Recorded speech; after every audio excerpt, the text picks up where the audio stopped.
Hi, it's Elle, and I want to share a few ways to combat stress from a holistic mind-body approach. I shared about some of my own experiences with mental illness in a previous video, and through that whole experience, I learned so much about the mind-body connection. These systems are conventionally compartmentalized into areas like psychology, physiology, and it's not uncommon to think of these systems as two unrelated domains, but they really aren't.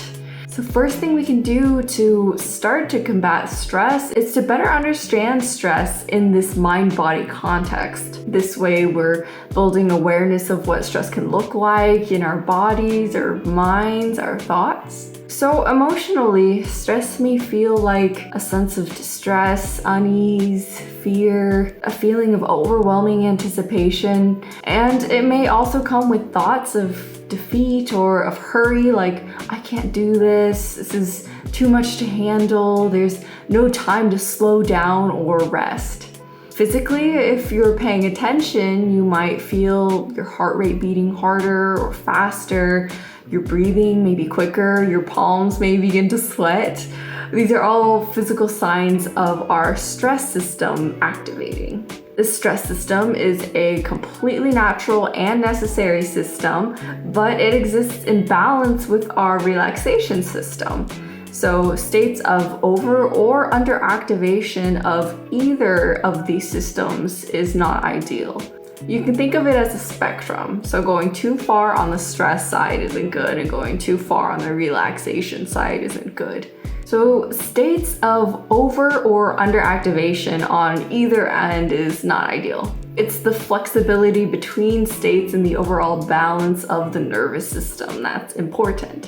Things that can trigger our stress systems can come from things like physical threats. Imagine being chased by a bear or a lion, but also things like exercise, because during exercise, we're telling our bodies to move, exert energy, and this is an overall state of activation. So it's not necessarily about the stress state itself, but it's about the balance and being able to slow down afterwards. There are also cognitive or psychological stressors. These things can come from work or school pressures, financial pressures, social, familial, or even personal expectations or pressures. And a defeating, degrading self-narrative, negative self-talk, these things can also perpetuate the stress.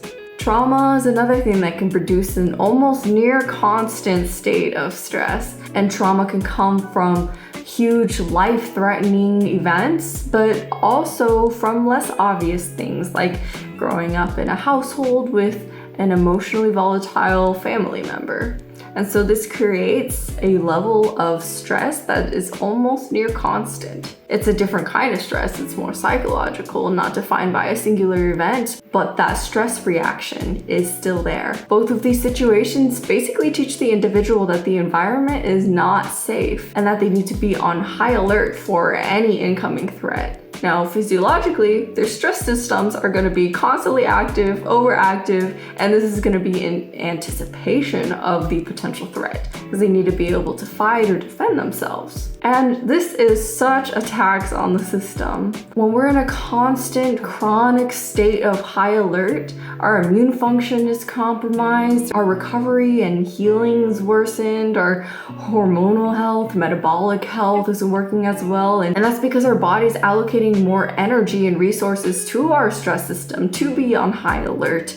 Some tangible ways we can see the harm of this is in increased risk for hypertension, cardiovascular disease, more anxiety, depression, different mental illnesses, even worsened cognition, like in terms of memory or focus. And so what we really want to watch out for is this chronic stress, especially in this modern environment of distraction when things are constantly vying for our attention. So there are so many ways we're bombarded with physical but also psychological signals that are activating our stress systems. But there are also many ways, both physical and psychological, that we can kind of push on the other end to activate our relaxation systems. So my first tip, breathwork. My favorite tool is the physiological side. It basically goes like this. One inhale, another inhale to get in all of the air, and then a large, slow exhale to activate the relaxation system. Because when we breathe in, we tip towards the more activated side of our nervous systems. And with every breath out, we activate our relaxation systems. So this is one quick way to relate the balance of these systems with one long breath out, shifting ourselves further to the side of relaxation. My second tip, reframing. So this one is more psychological. It can be a little more difficult to do, but this is based on how our thoughts and understanding shape our experience. For example, say you're about to give a presentation. You're feeling tense, you're itching to move, your palms are sweaty, your heart rate and breath are sped up, and this can feel like anxiety or excitement. The difference is a sense of agency, a sense of confidence, and a belief of preparedness in the situation. With anxiety, it feels overwhelming and the individual often feels incapable. With excitement, the person feels ready to take on whatever challenge is at hand. Physiologically, there's only a slight difference between these states because they're both activated states. But in shifting the language you use with yourself, it's easier to tip over to the other end and saying, hey, I think I'm feeling stressed, but this could be exciting. Let's see what I can do. This can kind of help you hone your energy, your focus into whatever task you're trying to complete. The idea behind this kind of reframing is to get yourself to shift out of a narrative where you're telling yourself that you're powerless or that you lack agency or that you aren't able to do whatever task you're trying to do.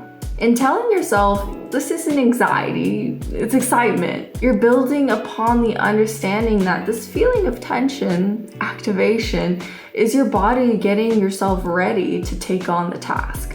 It means you care.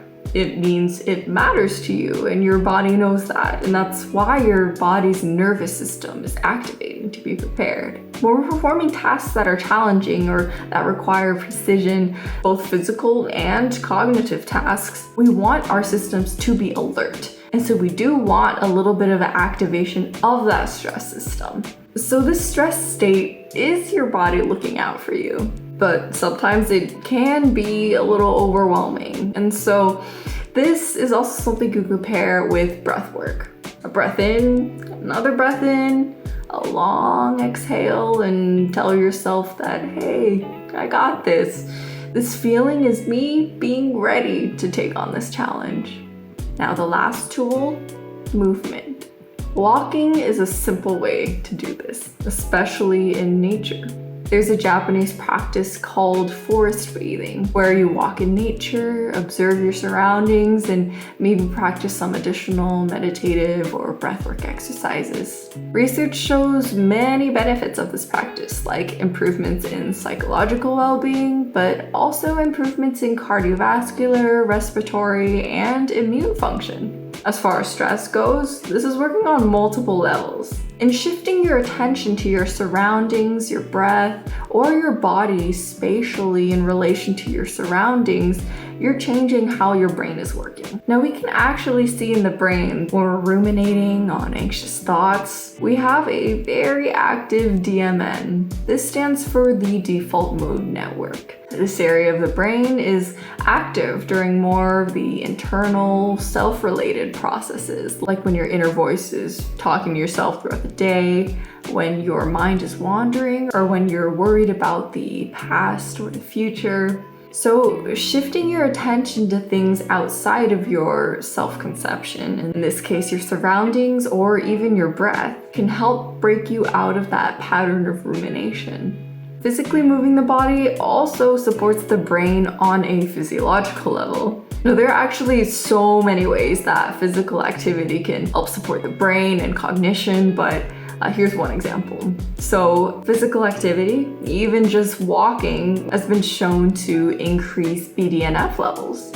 Now, BDNF is a super important neurotrophic. It supports brain functions like learning, memory, but it also protects the brain, keeps it flexible and open to learning. So low levels of BDNF are also associated with neurodegenerative and psychiatric diseases like depression and anxiety. So exercising can have this protective effect as well in boosting these BDNF levels and protecting against stress. So these are a few strategies to combat stress in the moment: breathwork, reframing, and movement. There are also other habits you can build into your routine for more protective effects, like having a good foundation of sleep, diet, nutrition, supplementation, physical activity, meditation. But these are just a few quick tools to use in the moment or to practice more regularly to build stress resilience. So I hope this information was helpful. If you decide to try, or if you've already tried one of these things, tell me about your experience. Share them in the comments. And thanks for watching. The idea behind this kind of reframing is to get yourself to The idea behind this we need to be alert to be